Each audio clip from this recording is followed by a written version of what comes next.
Okay, so let's say this is my project that I want to back up. The process is not that difficult. So all you need to do is go to the top left-hand corner where it says Davinci Resolve. Click on that and then click on Preferences. From here, you want to make sure you're on the User tab. I think you'll be starting off on the System tab.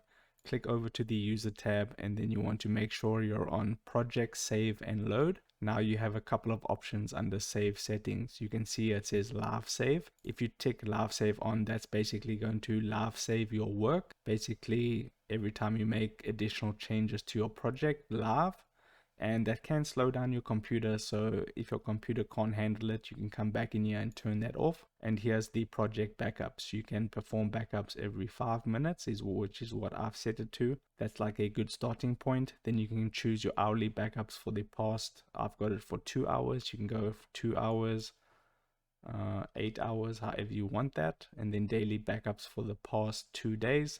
If you want to maximize the amount of backups, you can, let's just say for 15 days, and then you'll have a whole bunch of backups in case you lose your work. And then you want to select your location where you want the backup saved. In my case, I'll leave it there, but just click on browse and choose your location. Once you have all your settings correct, click on save. Now, when you want to load up your backup, just go to the bottom right hand corner with this little house icon, click on that. And here's my project that I have saved. You can see it's called test. All you need to do is right click on it and then click on project backups, and you'll see all your automatic backups right over here. You can click on them and load them up by clicking this load button right here.